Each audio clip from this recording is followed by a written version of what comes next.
Les 4 austérités et les 4 libérations.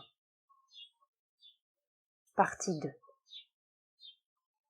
Lorsqu'il est question d'austérité mentale, cela suggère immédiatement les longues méditations aboutissant au contrôle de la pensée et couronnées par le silence intérieur. Cet aspect de la discipline yogique est trop connu pour qu'il soit nécessaire de s'étendre sur le sujet. Mais il en est un autre, dont on s'occupe moins en général, c'est le contrôle de la parole. À très peu d'exceptions près, seul le silence absolu est opposé au libre bavardage. Pourtant, il y a une austérité beaucoup plus grande et plus féconde dans le contrôle de la parole que dans son abolition. Sur Terre, l'homme est le premier animal qui puisse se servir de sons articulés. Il en est très fier d'ailleurs et utilise cette capacité sans mesure ni discernement. Le monde est assourdi du bruit de ses paroles, et parfois l'on est tenté de regretter le silence harmonieux du règne végétal. C'est d'ailleurs un fait bien connu que moins est grand le pouvoir mental, plus est nécessaire l'emploi de la parole. Ainsi, il est des gens primitifs et sans instruction qui ne peuvent pas du tout penser, à moins qu'ils ne parlent, et on peut les entendre marmotter des sons à voix plus ou moins basse. Car c'est le seul moyen de suivre une pensée qui ne se formulerait pas en eux sans les mots prononcés. Il y a aussi un grand nombre de gens, parmi ceux qui ont reçu de l'instruction, mais dont le pouvoir mental est faible, qui ne savent ce qu'ils veulent dire qu'à mesure qu'ils le disent. Cela rend leur discours interminable et fastidieux. Car à mesure qu'ils parlent, leur pensée devient plus claire et plus précise, et ainsi ils sont obligés de répéter la même chose plusieurs fois afin de la dire de plus en plus exactement. Il y a ceux qui doivent préparer à l'avance ce qu'ils auront à dire, et qui bafouillent s'ils sont obligés de parler à l'improviste, parce qu'ils n'ont pas eu le temps d'élaborer progressivement les termes exacts de ce qu'ils veulent dire. Il y a enfin les orateurs nés qui ont la maîtrise de l'élocution. Ils trouvent spontanément tous les mots nécessaires pour dire ce qu'ils veulent, et ils le disent bien. Tout cela, pourtant, du point de vue de l'austérité mentale, ne sort pas de la catégorie des bavardages. Car j'appelle bavardage tous les mots prononcés sans qu'ils soient absolument indispensables. Comment en juger, dira-t-on ? Pour cela, il faut d'abord classer d'une façon générale les différentes catégories de paroles prononcées. Nous avons d'abord, dans le domaine physique, tous les mots dits pour des raisons matérielles. Ce sont de beaucoup les plus nombreux, et dans la vie ordinaire, très probablement aussi les plus utiles. Le constant bourdonnement des paroles semble l'accompagnement indispensable des besognes quotidiennes. Pourtant, dès qu'on s'exerce à réduire le bruit au minimum, on s'aperçoit que maintes choses se font mieux et plus vite dans le silence, et que cela aide à garder la paix intérieure et la concentration. Si vous n'êtes pas seul et que vous vivez avec d'autres, prenez l'habitude de ne pas vous extérioriser constamment en paroles prononcées à haute voix, et vous vous apercevrez que peu à peu, une compréhension intérieure s'établit entre vous et les autres. Vous pourrez alors communiquer entre vous en réduisant les mots au minimum, ou même sans mots du tout. Ce silence extérieur est très favorable à la paix intérieure, et avec de la bonne volonté et de la constance dans l'aspiration, vous pourrez créer une ambiance harmonieuse très propice au progrès. Dans la vie en commun, aux mots concernant l'existence et les occupations matérielles, viendront s'ajouter ceux exprimant les sensations, les sentiments, les émotions. C'est ici que l'habitude du silence extérieur s'avère une aide précieuse. Car lorsqu'on est assailli par une vague de sensations ou de sentiments, ce silence habituel vous donne le temps de réfléchir et, si nécessaire, de vous ressaisir avant de projeter en mots la sensation ou le sentiment éprouvé. Combien de querelles peuvent ainsi être évitées ? Combien de fois on sera sauvé d'une de ces catastrophes psychologiques qui ne sont que trop souvent le résultat d'une incontinence verbale ? Sans aller jusqu'à cet extrême, il faut toujours contrôler les mots que l'on prononce et ne jamais laisser la langue être mue par un mouvement de colère, de violence ou d'emportement. Ce n'est pas seulement la querelle qui est mauvaise dans ses résultats, c'est le fait de prêter sa bouche pour que des vibrations mauvaises soient projetées dans l'atmosphère. Car rien n'est plus contagieux que les vibrations du son, et en donnant à ces mouvements l'occasion de s'exprimer, on les perpétue en soi et chez les autres. Il faut classer aussi parmi les plus indésirables des bavardages tout ce qui est dit concernant les autres. À moins que vous ne soyez responsable de certaines personnes, en tant que gardien, instructeur ou chef de service, ce que les autres font ou ne font pas ne vous regarde d'aucune manière, et il faut vous abstenir de parler d'eux, de donner votre opinion sur eux et sur ce qu'ils font, ou bien de répéter ce que les autres peuvent en penser et en dire. Il se peut que par la nature même de votre occupation, ce soit votre devoir de faire un rapport sur ce qui se passe dans un service, dans une entreprise, dans un travail en commun. Mais alors, le rapport doit être limité à ce qui concerne le travail seul et ne pas toucher aux choses privées. Et d'une façon absolue, il doit être tout à fait objectif. Vous ne devez permettre à aucune réaction personnelle, aucune préférence, aucune sympathie ou antipathie de s'y introduire. Et surtout, ne mélangez jamais vos mesquines rancunes personnelles au travail qui vous incombe. Dans tous les cas et d'une façon générale, moins on parle des autres, même si c'est pour les louer, le mieux cela vaut. On a déjà tant de peine à savoir exactement ce qui se passe en soi-même, comment savoir avec certitude ce qui se passe chez les autres? Abstenez-vous donc totalement de prononcer sur une personne un de ces jugements définitifs qui ne peuvent être qu'une sottise, si ce n'est une méchanceté.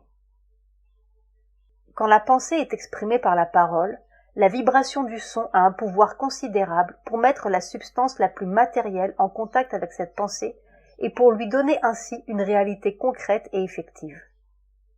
C'est pourquoi il ne faut jamais médire des gens et des choses, ni exprimer par la parole prononcée à haute voix les choses qui dans le monde contredisent le progrès de la réalisation divine. C'est une règle générale absolue. Pourtant, elle comporte une exception. Aucune critique ne doit être faite à moins qu'on ait en même temps le pouvoir conscient et la volonté active de dissoudre les mouvements ou les choses critiquées ou de les transformer. Ce pouvoir conscient et cette volonté agissante ont en effet la capacité d'infuser dans la matière la possibilité de réagir et de refuser la vibration mauvaise et finalement de la corriger au point qu'il lui devienne impossible de continuer à s'exprimer sur le plan matériel. Seul peut le faire sans risque et sans danger, celui qui se meut dans les régions gnostiques et qui possède dans ses facultés mentales la lumière de l'esprit et la puissance de la vérité. Celui-là, l'ouvrier du divin, est libre de toute préférence et de tout attachement. Il a brisé en lui-même les limites de l'ego, et il n'est plus qu'un instrument parfaitement pur et impersonnel de l'action supramentale sur la terre. Il y a aussi tous les mots prononcés pour exprimer les idées, les opinions, les résultats des réflexions ou des études. Ici, nous nous trouvons dans un domaine intellectuel, et nous pourrions penser que dans ce domaine les hommes sont plus raisonnables, plus pondérés, et que la pratique d'une rigoureuse austérité y est moins indispensable. Il n'en est rien pourtant, car même ici, dans ce séjour des idées et de la connaissance, l'homme a introduit la violence de ses convictions, l'intolérance de son sectarisme, la passion de ses préférences. Ainsi, il faudra ici aussi faire appel à l'austérité mentale et éviter soigneusement les échanges d'idées aboutissant aux controverses trop souvent acerbes et presque toujours oiseuses, ou bien les oppositions d'opinions qui se terminent par des discussions vives et même des disputes provenant toujours d'une étroitesse d'esprit facilement guérissable quand on s'élève assez haut dans le domaine mental. En effet, le sectarisme devient impossible quand on sait que toute pensée formulée n'est qu'une façon de dire quelque chose qui échappe à toute expression. Chaque idée contient un peu de vérité ou un aspect de la vérité, mais il n'est pas d'idée qui soit en elle-même absolument vraie.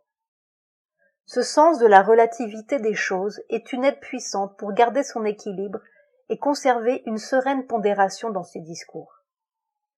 J'ai entendu dire à un vieil occultiste qui possédait quelque sagesse: il n'y a pas de choses qui soient essentiellement mauvaises. Il n'y a que des choses qui ne sont pas à leur place. Mettez chaque chose à sa vraie place et vous obtiendrez un monde harmonieux. Pourtant, au point de vue de l'action, la valeur d'une idée est en fonction de son pouvoir pragmatique. Ce pouvoir est, il est vrai, très différent suivant les individus auxquels il s'applique. Telle idée, qui a un grand pouvoir de propulsion chez un individu, peut en manquer totalement chez un autre. Mais ce pouvoir lui-même est contagieux. Certaines idées sont capables de transformer le monde. Ce sont celles-là qui doivent être exprimées. Elles sont les étoiles maîtresses du firmament de l'esprit, celles qui serviront de guide pour conduire la Terre vers sa suprême réalisation. Enfin, nous avons toutes les paroles prononcées pour donner un enseignement. Cette catégorie s'étend du jardin d'enfants jusqu'au cours universitaire, sans oublier toutes les productions humaines, artistiques et littéraires qui veulent être distrayantes ou éducatives. Dans ce domaine, tout dépend de la valeur de la production, et le sujet est trop vaste pour pouvoir être traité ici. C'est un fait que le souci éducatif est très en faveur actuellement, et de louables efforts sont faits pour utiliser les nouvelles découvertes scientifiques en les mettant au service de l'éducation. Mais même en ceci, une austérité s'impose à l'aspirant pour la vérité. Il est généralement admis dans le processus éducatif qu'un certain genre de production plus légère, plus futile, plus amusante est nécessaire pour réduire la tension de l'effort et reposer les enfants et même les adultes. À un certain point de vue, cela est vrai. Mais malheureusement, cette admission a servi d'excuse pour légitimer toute une catégorie de choses qui ne sont en rien d'autre que l'efflorescence de tout ce qui est vulgaire, grossier et bas dans la nature humaine. Ses instincts les plus canailles, son goût le plus dépravé, trouvent dans cette admission une bonne excuse pour s'étaler et s'imposer comme une nécessité inévitable. Il n'en est rien pourtant. On peut se délasser sans être crapuleux, se reposer sans être vulgaire, se détendre sans permettre à tout ce qui est grossier dans la nature de remonter à la surface. Mais du point de vue de l'austérité, ces besoins eux-mêmes changent de nature. Le délassement se transforme en silence intérieur, le repos en contemplation, la détente en félicité. Ce besoin si généralement reconnu de distraction, de relâchement dans l'effort, d'oubli plus ou moins long et total du but de la vie, de la raison d'être de l'existence, ne doit pas être considéré comme une chose tout à fait naturelle et indispensable, mais comme une faiblesse à laquelle on cède par manque d'intensité dans l'aspiration, par instabilité dans la volonté, par ignorance, inconscience, veulerie. Ne légitimez pas ces mouvements et vous vous apercevrez bientôt qu'ils ne sont pas nécessaires, et même, à un moment donné, ils vous deviendront répugnants et inacceptables. Alors toute une partie, et non la moindre, de la production humaine soi-disant récréative, mais en vérité avilissante, perdra son support et cessera d'être encouragée. Il ne faudrait pas croire cependant que de la nature du sujet de conversation dépend la valeur des paroles prononcées. On peut bavarder sur les sujets spirituels autant que sur tout autre, et ces bavardages-là sont peut-être parmi les plus dangereux. Par exemple, le néophyte est toujours très anxieux de faire partager aux autres le petit peu qu'il a appris. Mais à mesure qu'il avance sur la voie, il s'aperçoit de plus en plus qu'il ne sait pas grand-chose, et qu'avant de vouloir instruire les autres, il faut être bien sûr de la valeur de ce que l'on sait, jusqu'au jour où, devenu sage, il se rend compte que de nombreuses heures de concentration silencieuse sont nécessaires pour pouvoir parler utilement pendant quelques minutes. D'ailleurs, dès qu'il est question de la vie intérieure et de l'effort spirituel, l'usage de la parole doit être soumis à une réglementation encore plus stricte, et rien ne doit être dit à moins qu'il ne soit absolument indispensable de le dire.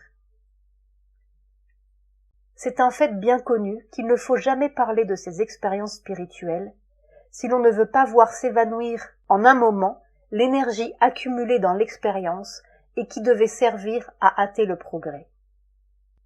La seule exception qui puisse être faite à la règle est à l'égard de son gourou, si on veut obtenir de lui quelque éclaircissement ou quelque enseignement sur le contenu et la signification de son expérience.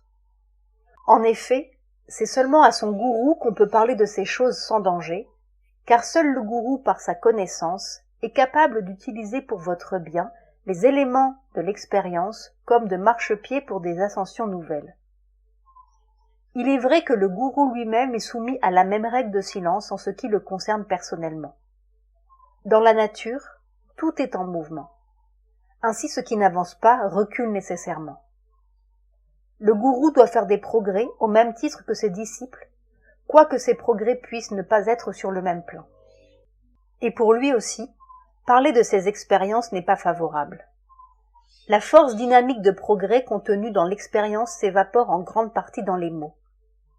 Mais d'autre part, en expliquant ses expériences à ses disciples, il aide puissamment à leur compréhension et par suite à leur progrès. C'est à lui, dans sa sagesse, de savoir dans quelle mesure il peut et doit sacrifier l'un à l'autre. Il va de soi que dans son récit ne doit entrer aucune forfanterie, aucune gloriole, car la moindre vanité ferait de lui non plus un gourou, mais un imposteur. Quant aux disciples, je lui dirais, dans tous les cas, sois fidèle à ton gourou quel qu'il soit, il te mènera aussi loin que tu peux aller. Mais si tu as le bonheur d'avoir le divin pour gourou, alors il n'y a pas de limite à ta réalisation. Cependant, même le divin, quand il s'incarne sur terre, est soumis à la même loi de progrès. L'instrument de sa manifestation, l'être physique dont il s'est revêtu, doit être dans un constant état de progression, et la loi de son expression personnelle est en quelque sorte liée à la loi générale du progrès terrestre. Ainsi, même le Dieu incarné ne pourra être parfait sur la terre que lorsque les hommes seront prêts à comprendre et à accepter la perfection. Ce sera le jour où pourra être fait par amour pour le divin, ce qui se fait maintenant par devoir à son égard. Le progrès sera une joie, au lieu d'être un effort et souvent même une lutte. Ou plus exactement, le progrès se fera dans la joie avec la pleine adhésion de tout l'être, au lieu de se faire par coercition sur la résistance de l'ego, nécessitant un grand effort et parfois même une grande souffrance. Pour conclure, je vous dirai, si vous voulez que votre parole exprime la vérité et qu'elle acquiert ainsi le pouvoir du verbe, ne pensez jamais à l'avance ce que vous voulez dire. Ne décidez pas de ce qui est bon ou mauvais à dire. Ne calculez pas quel sera l'effet de ce que vous allez dire. Soyez silencieux mentalement et gardez-vous sans vaciller dans l'attitude vraie, celle d'une aspiration constante vers la toute sagesse, la toute connaissance, la toute conscience. Alors, si votre aspiration est sincère, si elle n'est pas un voile pour votre ambition de bien faire et de réussir, si elle est pure, spontanée et intégrale, alors vous pourrez parler très simplement. Vous pourrez prononcer les mots qui doivent être dits, ni plus ni moins, et ils auront un pouvoir créateur. Bulletin, avril 1953. Éducation, la mère.